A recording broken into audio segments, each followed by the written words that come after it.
April 7th, Gordon Crab, roll call, please. That's me.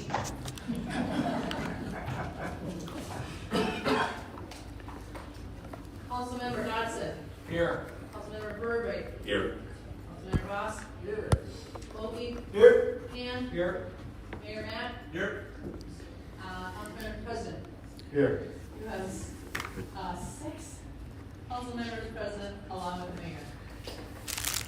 Thank you. Would everyone please rise as Councilmember Burbank leads us in the Pledge of Allegiance. Rise for the Pledge of Allegiance.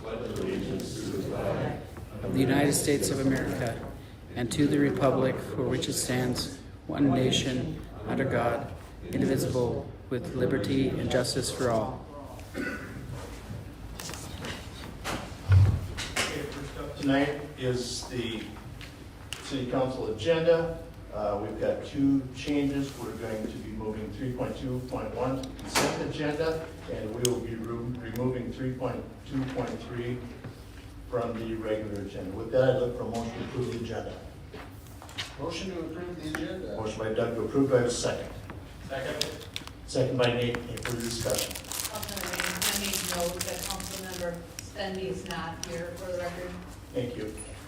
We got a motion second. All in favor, signify by saying aye. Aye. Opposed? Motion carries.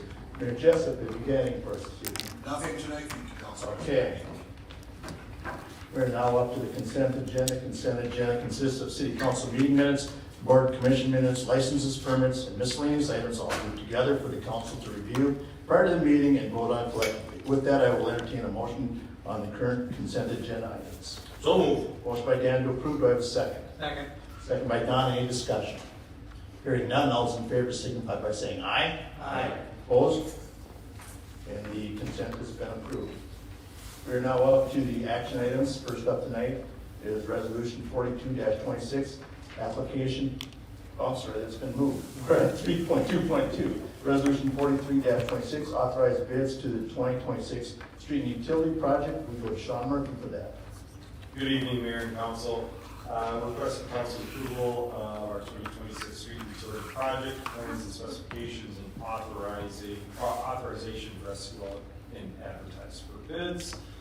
Cardinal Drive, southeast and Ivy Street southeast are scheduled for reconstruction as part of our 2026 street utility project. Council's previously approved the feasibility report, held the preliminary assessment public hearing, which occurred on February 17th, and authorized preparation of plans and specifications. Plans and specifications are now complete, and the next step is to advertise for sealed bids. Contracting requirements mandate 21-day posting period. Based on this timeline, the recommended bid opening date is April 29th, with council consideration of bids on our May 5th meeting. The engineer's estimate is within the budgeted amount through our CIP, and the project is funded through city funds, OPU funds, and special assessments. With that, staff recommends approval. Thank you. Any questions for Sean on this? Hearing none, I look for a motion to approve. So move. Motion by Dan to approve. Do I have a second? Second. Second by Dave. Any further discussion? Hearing none, all those in favor signify by saying aye. Aye. Opposed? Motion carries. We have one miscellaneous item tonight, 3.3.1, accept proposal and award contract for 1155 24th Avenue, the North Ridge Lane lift station panel materials, and back to Sean. Thanks again. This will be our lift station panel replacement out of our program. Lift stations 8 and 9 out of our total 16 lift stations that we do have. As is in the past, when we presented for these panel replacements, they're out of date. They don't have integrated SCADA systems that provide communication back and forth with our wastewater treatment facility. A lot of them are out of compliance with electrical code as well, and some are experiencing some intermittent issues as well. So for all these reasons, it's why we have programmed these lift station panel improvements. And as I said, it's 8 and 9 out of our total 16. We do have 2 that are going to be scheduled for decommission. So we're going to be taking 2 lift stations off of our system in the near future, and then 2 are currently not programmed, with 3 more that are planned within the next 2 years. So, our lift stations that are proposed here are the 24th Avenue Southwest and Northridge Lane panels, which in total account for $135,431. This is consistent with the inflation-adjusted pricing and reasonable market increases from our initial RFQ or RFP for lift panel station replacements. Lift station panels, so I got that backwards. And these projects or these panels will be paid for out of our surplus. With that, staff recommends approval. Thank you. Any questions for Sean? Hearing none, look for a motion to approve. So move. Motion by Dan to approve, do I have a second? Second. Second by Doug. Any further discussion? Hearing none, all those in favor signify by saying aye. Aye. Opposed? Motion carries. That completes our action items for tonight. We're now up to staff reports. First one tonight is Sean Murphy with a recap of our snow event in March. Yep. Thank you again, Mayor and Council. Just kind of throwing out a little recap from our March 15th through March 19th snow event, our latest, our last snow event. Just putting some numbers, I don't know, Jackson, if you can put page 137 up from our study session, just so council and those of you at home can see. Yeah, so on the council side. Oh, this is just the screen up there. It's got it. So just to kind of outline some of the pieces that go into our snow removal operation and also some of the communication and history from some of our updates. So in total, and mind you, this does say street division, so this does not include any of our park maintenance. So any of our trail facilities, any of our parking lots, any of our city-owned facilities like City Hall here that's operated by our facilities crews. This does not account for that. This is just our street department, which also does help out our airport. We had a total of 882 hours of power from all of our staff. Used a total of 29 pieces of equipment, nearly 2,700 gallons of gasoline and diesel fuel. Used 50 tons of salt and sand mixture. Most people don't know this, but we do contract out hauling so that we can keep all of our staff with snow removal operations. So we have a number of contractors that enlist in our hauling contract and contracted out over 160 hours of hauling. Throughout our operation, we posted through Facebook or city website, notify me, updates throughout, and with over 34,600 update views. And this is just a 12-inch snowfall. We've had much larger. Every snowfall is unique. There's ice accumulation, blowing winds that we have with this event. They all vary, but just to give some understanding to some of these numbers, is a 12-inch snow event. Just with what we have here is an estimated total cost of about $78,000, just from the street department. And with that, that is not taking into account use of our equipment. So we don't have billable rates for tandem axle snowplow. We don't have billable rates for our snowblower that picks up all our windrows in downtown and airport.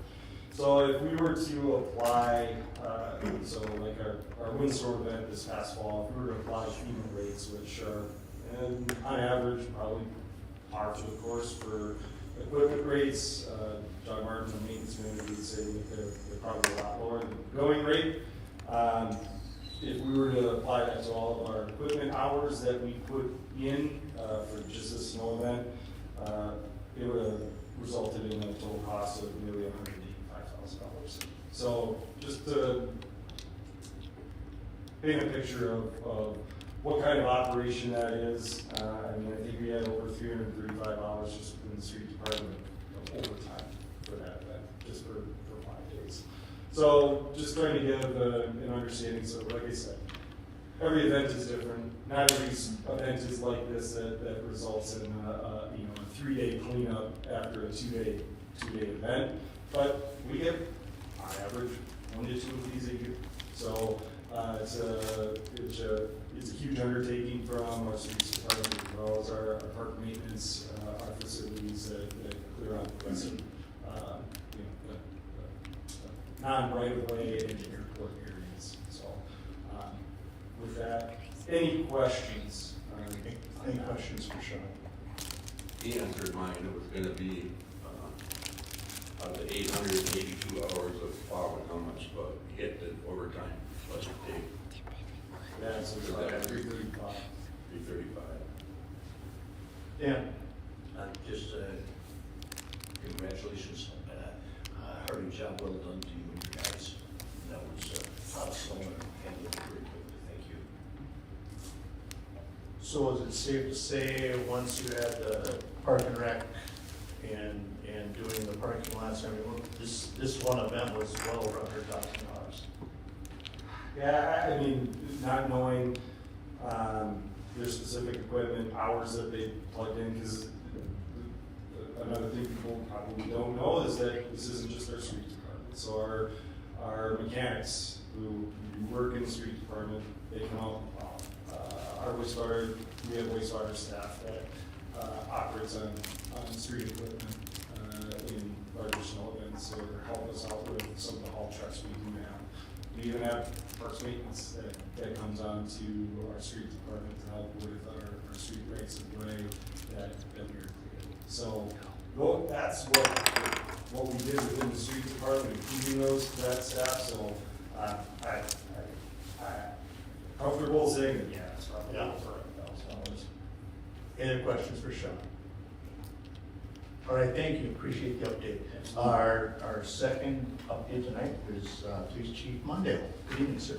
Good evening, President Rainey. Good evening, Mayor, Council, staff.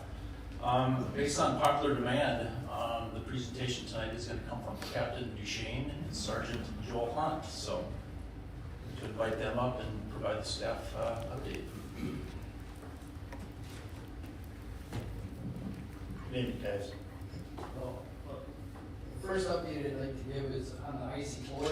It's the Intensive Comprehensive Police Officer Education and Training Program. We're still looking for candidates. That application is open until March 30th. This would be if you're looking for a career change and you have a 2-year degree or any degree other than law enforcement. You can put in for this opportunity, and you would have an tech in the fall. And then you get a law enforcement degree out of that, finish the skills program, and join us at the police department. The second update I'd like to give you is some information on the UTV and golf cart ordinance that we passed a couple weeks ago. I'm pleased to let you know we've had 51 UTVs registered already and 43 golf carts. So I think that's pretty amazing. We actually did run out of plates a couple times and had rush order, but it's amazing to see that many in that short amount of time.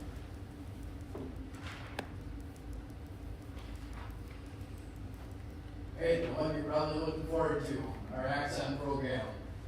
Axon body camera cameras were implemented March 24th and 25th with 2-week training. They went in, all patrol officers using Axon now, visual assets and exist.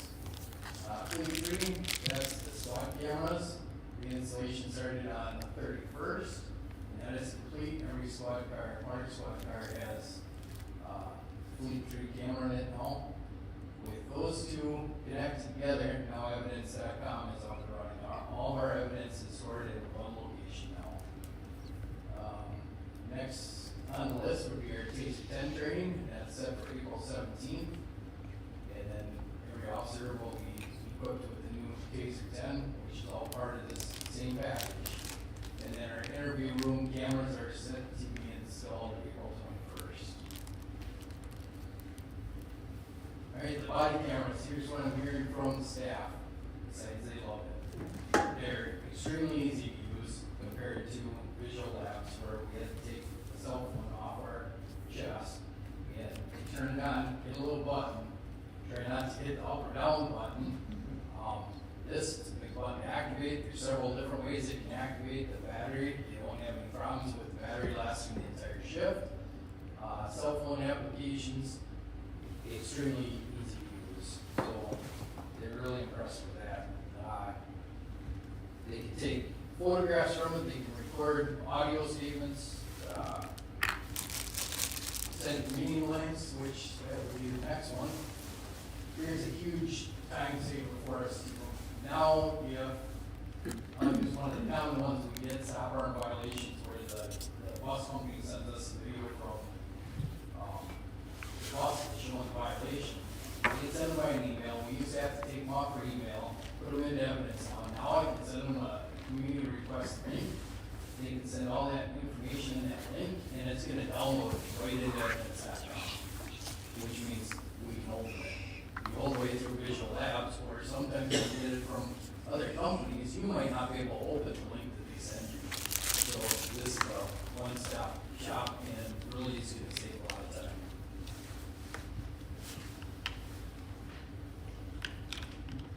Visual Labs, thank you for letting me go by. If you can see, just imagine, if there were two officers in a squad car, this would be the passenger seat. All the wires. Can you imagine the number of times that phone got unplugged, a wire got damaged? The blue and yellow button you see, that's an activation that we could push that button and activate that camera. All of that's gone out. That little camera on the top of the windshield there, that's probably a pretty cheap Amazon camera. So the quality you'll see in future slides is way better. Here's the fully free squad camera now. You can see the back seat. Obviously, that's a neat picture. The front, and if you look at the computer that's up right there, now the officer, right from their squad car, they can see all the cameras. They can see their body camera. They can see the front view of the squad camera. They can see the rear seat, all at one time.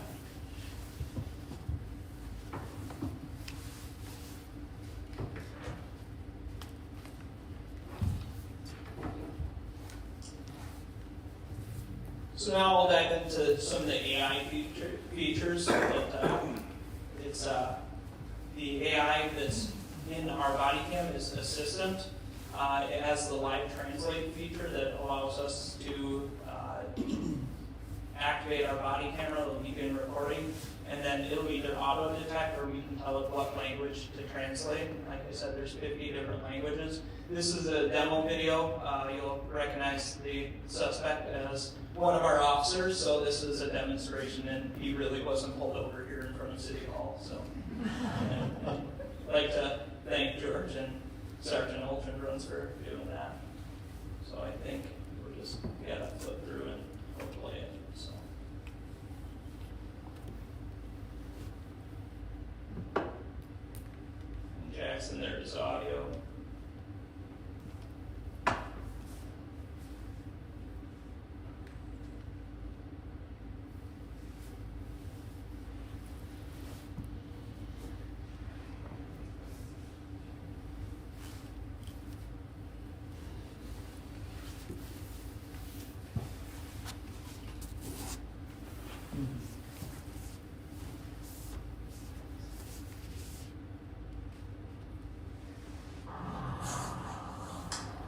Double press to connect to Assistant. You had it, Jackson. Hello, sir. Man with Lieutenant Police. Not like that. 1 minute for me. Double press to connect to Assistant. Translation. Press and hold button, then say, translate to X or auto detect. Then release button. Translate to Spanish. Language set to Spanish.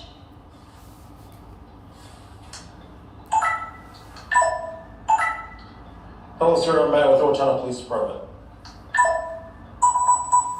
Hola, señor. Soy Matt del Departamento de Policía de Otavna. The reason I'm stopping you is for the speed on State Avenue here. Do you have your driver's license and insurance for me? La razón por la que lo detengo es por la velocidad en State Avenue aquí. ¿Tiene su licencia de conducir y su seguro para mí? Sí, tengo mis cosas aquí. Pensaba que el límite era 40 millas, pero tengo mi licencia conmigo. Yes, I have my things here. I thought the limit was 40 miles, but I have my... So what we used to have to do, and he's able to clearly hear the audio from inside the car. Prior, we'd have to hold our body cam out with it on speakerphone to translate between. On top of the translation feature, general knowledge, it'll do a Google search for us.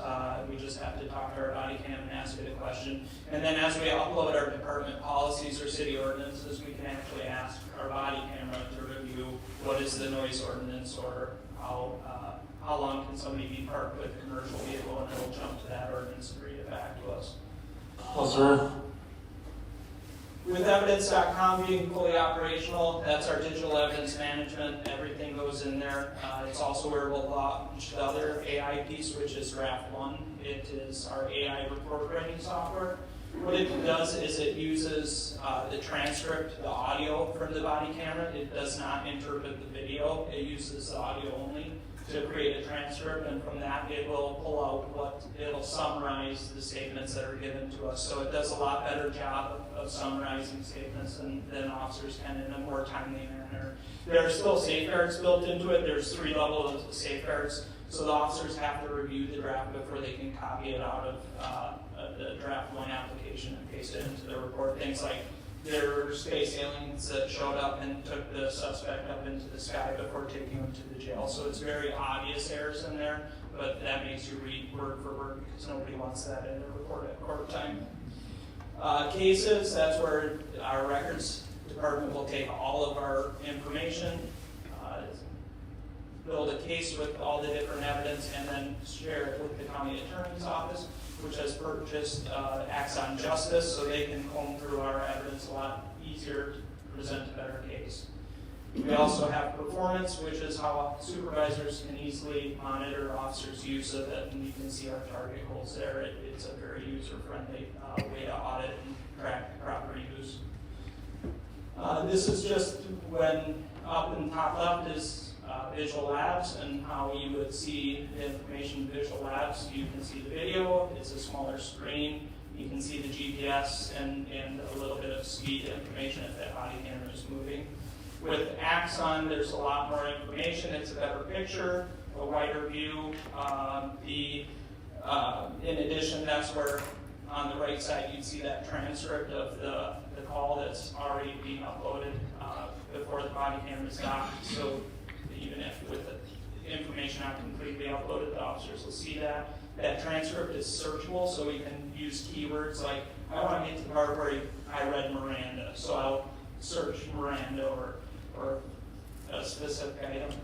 Next view, we would watch, in the old system, we'd watch screen by screen. We'd have to review squad camera and body camera separately.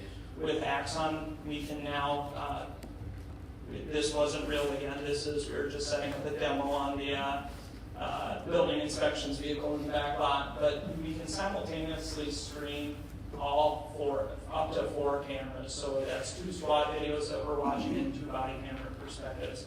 It could be any variation of 4 different cameras to review in all at once versus going between various windows. So looking at these photos, obviously it was taken at night. You're wearing your Axon there, I'm assuming? Yes. So this is not light enhanced, it's brightening it that much? Or is there a light feature that makes the vehicle? Yeah, so there's our headlights, our flashlights, but the camera is a little bit better it's more purpose-built for that low light. So like where you saw the traffic stop, it really does a nice job of Okay. adjusting for the lighting situation, so better than Visual Labs have. So if you're on a foot pursuit, the lighting quality is going to be way better than what you had with the prior cameras. Yes, it is. That's what we're told, and we haven't had a pursuit that I'm aware of yet to review and see if they guarantee, but it does a better job at adjusting the light qualities. Okay, thank you. The last thing I want to feature is ViewSys. This is where we can live view different body cameras and where the officers are in the community. We could always track our squad cars or look back at where the body cameras have been. But every 15 minutes, it'll update the location of the body camera, even when they're not being used. The officer has the ability, they can either activate a watch me, where we can see their body camera, or whereas all the supervisors get a notice, or we can request to live view them. We can't do it in secret. They know that we're there. What this allows us to do also is to telestrate an event. I just laid out an event that could be going on up here at City Hall. You know, we can coordinate where people are at live in the view, and then also coordinate where we're going to direct resources kind of for active scenes or mission planning. And it's very user-friendly and simple to use. I got a quick question on that last one. Can you go back, Jackson? Is there a level to which someday the officers are gonna say enough, you can't watch over my shoulder every minute of the day? I'm sure every time you get a new technology and there's other features of being recorded, it was SWAT cameras, it was and then body cameras, they get nervous and then the nervousness fades away and they realize what an asset and an officer safety feature it is. You know, we've had officers that are out fighting with people away from their car. You know, we know where the initial call was, we know where they were heading, but now they're in a fight and we don't necessarily exactly know where they're at. This would better equip us to see that. Thank you. Nate? I have a question not related to this specifically, but the flock cameras. How have those been going? Working well? Do you have any idea on how many apprehensions we've made utilizing those cameras? Go ahead, Captain, if you don't. Yeah, if I recall right, I think we've recovered 2 stolen vehicles. I believe there's I know of one arrest for sure. That was a warrant arrest, but I'm not sure. I'm sure there's probably more than that. And citations issued for DAR, driving with remote license suspended and stuff like that. A lot. Sure. Can you clarify now, I know there's some concern about tracking and storage. Now, unless you are looking for something in particular, is that how that gets flagged, or how is that, like, what is it collecting and how is it storing? Like, could you go back and say, I drove to Cashwise and then I drove to Quick Trip? Like, if you look, like, how accurate and how much data is actually collected and saved? Yeah, I'll tackle this one since there's probably some constitutional angles here that we have to cover. Number one, we only have 8 cameras in our community. So just only based on those 8, you don't capture enough private information about people and their whereabouts and how maybe the buzzword in the Constitution would say the intimate details in someone's life. We don't capture that information. So you have to be careful that you're not using it as a surveillance tool. It's really for alerts, missing persons, stolen vehicles, wanted persons, and it can certainly serve as an investigative tool as well. So let's say, for example, and this is a real story, there was some park damage up at Manthe Park. We had, I think, a partial license plate, and then we used the flock system to import that partial license plate in addition to maybe some vehicle descriptions, whether it's make and model or a color, and we were just looking at a specific time frame.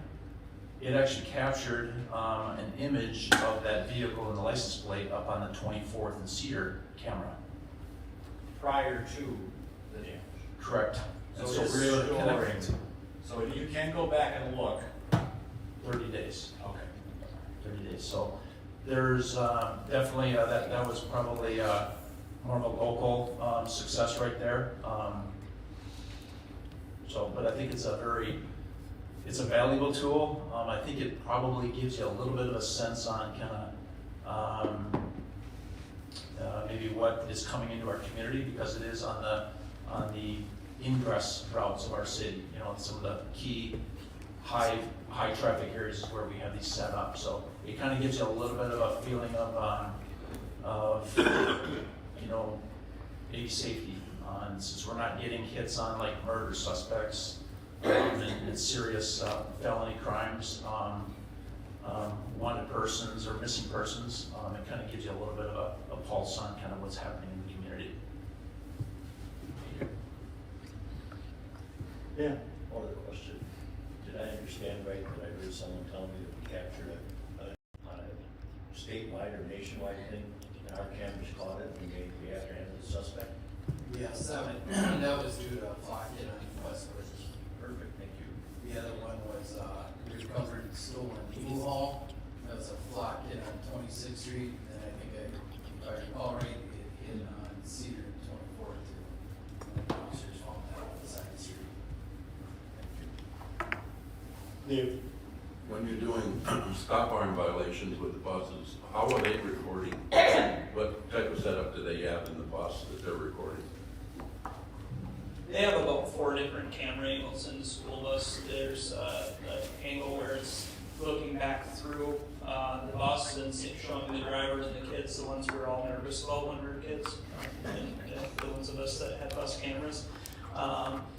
And there's one out the front. There's one that looks back at the stop arm also. So there's multiple different views, and that's kind of the issue with the different softwares is these different Wanger will send us metal thefts, and we don't always have their player to use it. If they upload it through this system, Axon has a bunch of that on the back end where these videos will just play for us. So it's a better chain of custody for us because we're not losing vital data on the back end of that digital evidence that they're submitting it directly into the system. Has the prosecution been pretty good for violators of that? I mean, that's a high potential for serious injury there. Yes, I would say most school bus stop arm violations don't even go to the point where we're going to court. So with the evidence there, and most that I've handled are passed on to officers, they're, the people are admitting to it. So. Thanks. Well, one thing on that, I am fortunate enough to get to ride on school buses. They haven't changed much. But the Old Town Bus Company, this past year has put in new cameras in their buses as well. I think it's an ongoing process, but, so the video that you're getting from the bus company, sure is much better than it was in the past as well, so. Right. Any other questions for these gentlemen? Mr. Reedy, I would just like to express our gratitude to council. This was this Axon technology package was certainly a big investment by the city. And we had to redo some of our budget expenses coming into this 2026 season, and this was one of those items that was not cut. Staff certainly really appreciates this enhancement to our technology program. The draft 1 dictation report writing AI generated is saving staff hours and hours of report writing. So they are already saying they hope this doesn't go away. But with how this technology is developing and expanding, it's only going to get probably better. And I said in probably about 5 years, when they leave a call, this stuff will auto upload. It'll probably already be sitting on their desk, ready to review and sign. So I think Axon really is leading the market in this technology. And just a little comment about the buses and the bus cameras. There is now new technology, and I haven't had a chance to read through it, but there's some sort of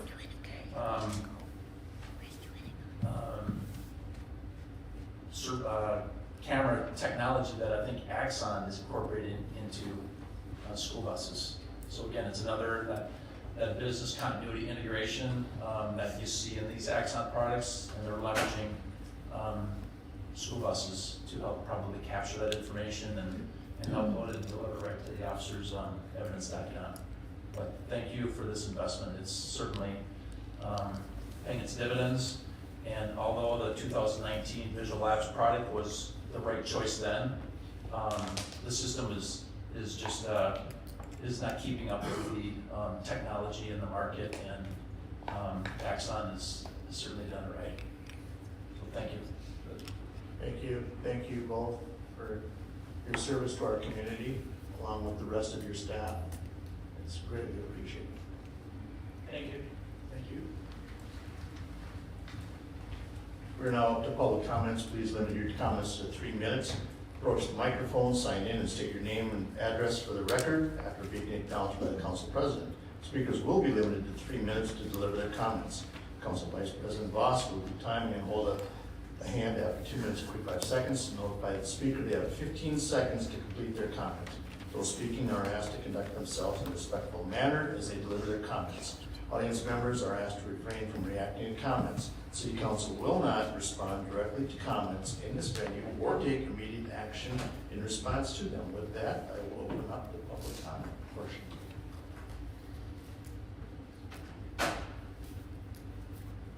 Is anybody going to get up? You are.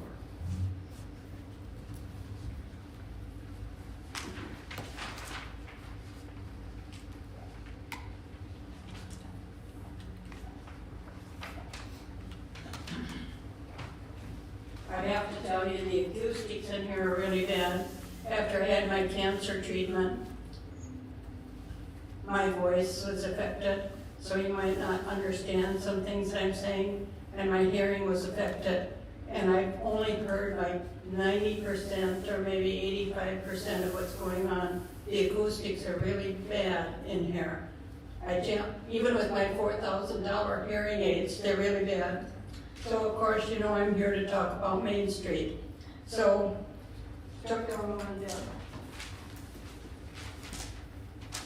I've been writing as you've been talking. My name is Merle Schrader. I live at 518 East Main Street, where I've lived for over 60 years. And I've watched what's been happening down to downtown Owatonna. I love the way it's been, and I'm just so disappointed at what we're doing. So we do know we have county roads in the city, in the residential area, which the ones I know about are Rose Street, Oak Street, and Main Street. And we saw what happened over on Oak Street, Rose Street, when they put the roundabout in. It should never have been there. When are you going to admit this was a mistake? Go over and tear that thing down. There's more traffic over the roundabout than there is on the street. And it shouldn't even be there. It isn't even needed. And then on North Cedar Street, with those bump outs out there, I challenge you to go downtown with my little car and try to park between some of these oversized pickups. You cannot get into a parking street because all these pickups are down there. And then one of the persons back behind me at a meeting said he was downtown when they tried to plow snow at the last snow. Anybody go down there and watch how you try to, you don't plow snow downtown. And over on Oak Street, another county road, they said they did exactly what they want to do with Main Street. They made one lane going south, one lane going out, and the turn lane in the middle. And said they haven't had any complaints. Well, I challenge you to go down there at 4:30 in the afternoon when they're backed up from Main Street all the way down to Quick Trip past Rose Street. They're back bumper to bumper to bumper for 5 blocks. And it takes a long time for them to get home. So you hired consultants to come in and tell us what to do with Main Street. Were any of them ever in Owatonna on a weekend? Do they work 5 days a week, 8 till 5? I challenge them to come down. Oh, I, 15 seconds. I challenge you to have them come down on a farmer's market day and tell us what they're telling us that will improve downtown Owatonna. Have they been down here on a Thursday night when one of the concerts takes place? And Thank you. they do need to come down when it's active, after hours, when it's being appreciated. We want people to come downtown Owatonna. We want Your people time is down up. there, shopping, doing things. So, as Help her. long as we've gotten this far, I question, do we really need 13-foot sidewalks on the south side of Federated? Hold on. Is that what you're telling me, Doug? So what I think we made a big expensive mistake, and I would, our best option, just fix. Is there anyone else who these thinks? bits and leave the rest alone. Thank you. I have thank you on there. Anyone else this evening? I didn't know you were timing me, Doug. I'm sorry.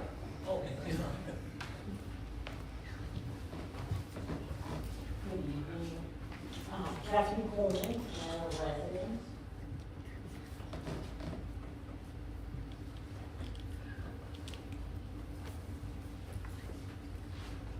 I got down here.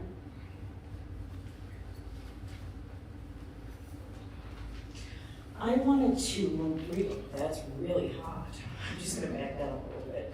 I wanted to address, some emails that I am aware of that have gone back and forth between SHPO and, the architect in regards to, the projects here at the Safety Center here on the grounds of the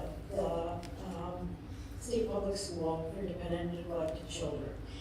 And this is in regards to a comment that was made at the last city council meeting, noting a statement from Design Tree Engineering dated December 15th of 2025.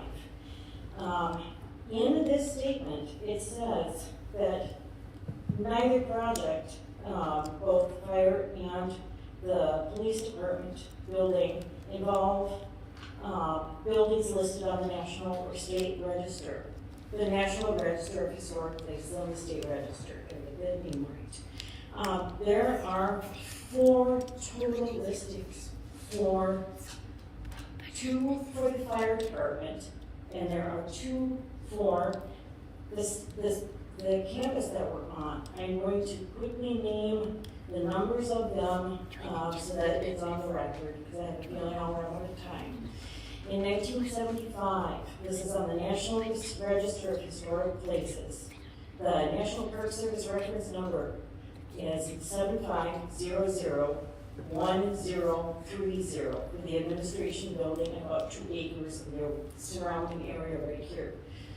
The next one is 1997, is the year for the City and Fireman's Hall downtown. That number is 97000019. That's for the building and the grounds that immediately surround it. The next one is dated 2010 for the entire 42-acre district, which means it's a historic district, on this campus that we're standing on right now. That National Park Service reference number is 10001089. And lastly, there is a 4th one that happened in 2015. That is the Owatonna Commercial Historic District that encompasses from the south end of the fire department to the north end of Cedar Street, Front Street. That area, it's downtown. That number is 14001237. There are 4 total listings in regards to this entire project that are being impacted. Thank you. Was that my 15 seconds or left? Yes. Okay. Thank you. Anyone else this evening?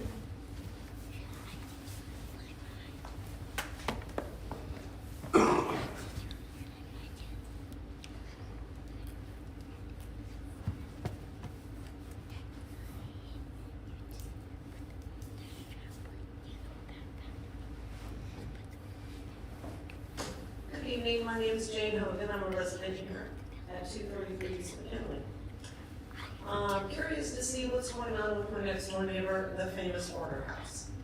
I'd like to report that one wood gate has been removed, yay. She has just now installed new second-hand fencing on the one side of her home. And one of the tents in the back is collapsed, but they got a new one and put another one up. I've been here 6 years now, and this house, my house, when I bought it, the neighbor's house did not look like this. And about maybe 6 months to a year after I moved in, she started calling all her freebies that she picks up on the side of the road. So I'm just wondering what the city's gonna do about an ordinance for hoarding. And I did speak to Mayor Matt last October at my garage sale, and you were gonna speak to a gentleman by the name of Ed. So. We can speak with interim chief when the meeting is done. Okay, I'm just, waiting for this to be cleaned up, and then the house across the street from her porch has been in shambles ever since I moved here. And I don't see anything happening. And I understand that Owatonna wants to, pretty up the city, and I don't really see anything happening. Thank you for your time. Thank you. Anyone else this evening?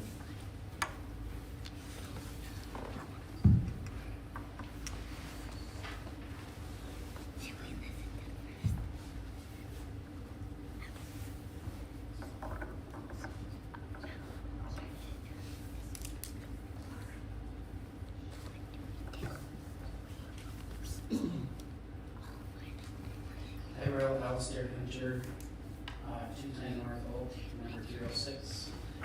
I'm sure the city is aware, but I want to just kind of mention it for everybody that's watching this, that there was a petition delivered within the last week, I think, for the bond that was voted on for the fire and police hall.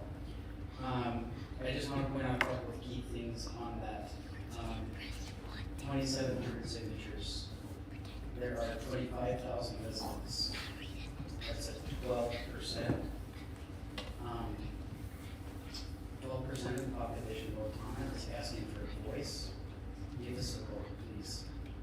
That's all we want. We just want a voice. Thank you. Anyone else this evening? Seeing no one come forward, I will close the public comment. With that, we're up to council comments. First up tonight is Councilmember Voss. Well, I want to acknowledge interim Chief Jake back there. He's been sitting here all night. So, I know you guys had a very, very busy weekend. You don't have to get up or anything, but I just had a chance to talk to the crews today, and I know they had a really very, very busy Easter weekend, and we appreciate all their work. And thank you, gentlemen in the back, for your presentation tonight. We always appreciate your great work too. Thank you. Councilmember Dotson. Nothing down. Councilmember Burbank. Nothing more. Councilmember Bulkey. Nothing to add. Councilmember McCann. Nothing to add. Mayor Matt. Nothing tonight. Administrator Tuma. Yeah, I would just like to acknowledge that we did receive that petition last Thursday in person for the reverse referendum on the police and fire station. It does need to go follow the law to it, and so with that, it's been received. We have 10 days. I have 10 days to review to see if it's sufficient petition, and at that time, if it is, then we'd be notifying the petitioners who have submitted it, and then from there, we move forward on the next steps. So I look to probably have an update to council, either the meeting in April or the first meeting in May on the next steps. Okay, thank you. And I have nothing this evening either, so with that, I'd look for a motion to adjourn. So moved. Motion by Dan to adjourn, do I have a second? Second. Second by Nate, any further discussion? Hearing none, all those in favor signify by saying aye. Aye. Opposed? We're adjourned. I ask everyone please leave in a timely manner. Thank you.